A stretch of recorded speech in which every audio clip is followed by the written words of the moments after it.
आज हम त्रिपिटक के श्रवण में बढ़ते हुए दीघनिकाय के कुटदंत सूत्र पर पहुंच गए हैं। आज हम कुटदंत सूत्र का पठन करेंगे। आप सभी से विनती है कि एकाग्र होकर भगवान बुद्ध की वाणी का आनंद लीजिए और इसको अपने जीवन में उतारने का प्रयास कीजिए। तो चलिए शुरू करते हैं।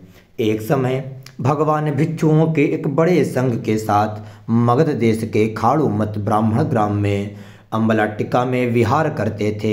उस समय कुटदंत नाम का ब्राह्मण मगध राज बिंबिसार द्वारा प्रदत्त खाड़ूमत का स्वामी होकर रहता था। भगवान के पास जाकर उसने कहा कि मैं एक महायज्ञ करना चाहता हूँ।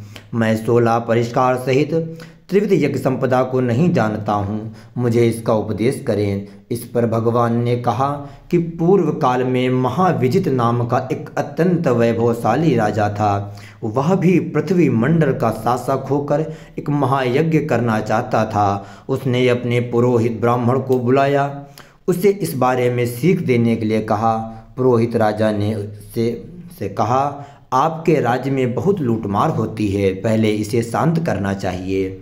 इसके लिए आपको कृषि एवं गौरक्षा में उत्साह रखने वालों को बीज, भोजन, वाणिज्य में उत्साह रखने वालों को पूंजी, राजकार्य में उत्साह रखने वालों को भत्ता वेतन देना चाहिए। इससे ये लोग अपने अपने काम में लगे हुए आपके जनपद को सताएंगे नहीं। आपको भी विपुल राशि प्राप्त होगी। आपके देश कंटक रहित और क्षेम युक्त हो जाएगा। राजा ने ऐसा ही किया और कालांतर में पुरोहित को बुलाकर कहा कि मेरा देश कंटक रहित और क्षेम युक्त हो गया है। तब पुरोहित ने राजा को यज्ञ संपदा के 16 परिष्कारों के बारे में बतलाया। 4 अनुमति पक्ष। यज्ञ करने के बारे में राज्यों के क्षत्रियों, आमात्यों, ब्राह्मण, महाशालों, धनी वैश्यों को अनुमति प्राप्त करना। राजा के 8 गुण: सुजात, अभिरूप, शीलवान, सुसंपन्न, चतुरंगड़ी सेना से युक्त, दानपति, बहुश्रुत, मेधावी होना। पुरोहित के 4 गुण: सुजात, त्रैविध, शीलवान, मेधावी होना। तत्पश्चात पुरोहित ने राजा को 3 विधियों का उपदेश दिया। उसने कहा, यज्ञ करने से पहले, यज्ञ करते समय, यज्ञ कर चुकने पर यह ग्लानि नहीं होनी चाहिए कि एक बड़ी धनराशि व्यय हो जाएगी, व्यय हो रही है अथवा व्यय हो गई। तदनंतर पुरोहित ने यह यज्ञ करने से पूर्व ही राजा के हृदय से दान लेने वालों के प्रति उत्पन्न होने वाले 10 प्रकार के चित्त विकारों को दूर किया और यज्ञ करते समय उसके चित्त का 16 प्रकार से समुत्तेजन संप्रसारण किया। उस यज्ञ में ना तो गाय मारी गई, ना बकरे, भेड़े, न मुर्गे, सुअर, ना नाना प्रकार के प्राणी, न यूप के लिए वृक्ष काटे गए, न वेदी पर बिछाने के लिए दर्भ। जो काम करने वाले नौकर चाकर थे उन्हें भी दंड तर्जित, भय तर्जित हो आंसू बहाते रोते हुए सेवा नहीं की। जिसने जो चाहा वही किया, जो नहीं चाहा वह नहीं किया। घी, तेल, मक्खन, दही, मधु, खांड से वह यज्ञ संपन्न हुआ।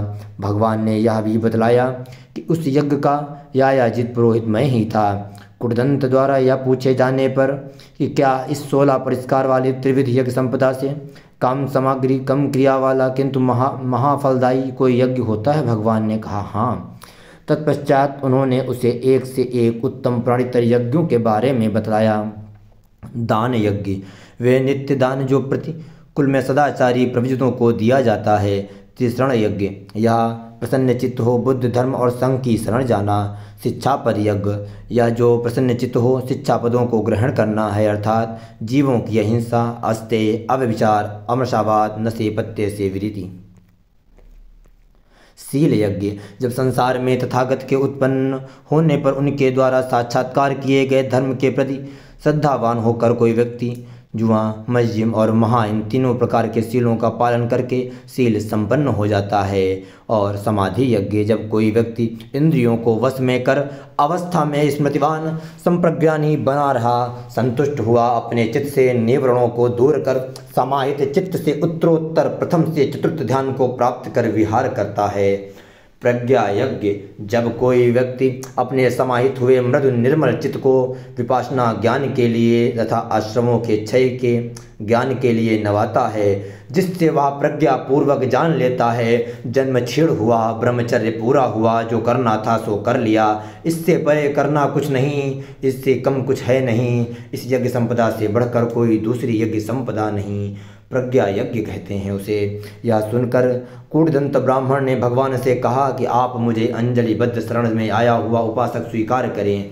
भगवान ने उसे आनुपूर्वी कहा था कि जैसे ही दान कथा, शील कथा, स्वर कथा, भोगों के दुष्परिणाम, अपकार, मलिंकरण, ग्रह त्यागने के महात्म्य को प्रकाशित किया, जब उन्होंने उसे उपर्युक्त चित्त, मृद चित्त, आवरण रहित चित्त, उदग्र चित्त जाना, तब जो बुद्ध को स्वयं अनुभूत धर्मोपदेश हैं, दुख समुदाय निरोध मार्ग, उसे प्रकाशित किया। जैसे धवल निर्मल वस्त्र को रंग अच्छी तरह पकड़ लेता है, वैसे ही कूटदंत ब्राह्मण को उसी आसन पर यह विरज विमल धर्म चक्षु प्राप्त हुआ। जो कुछ उत्पन्न होने वाला है वह नाशवान है।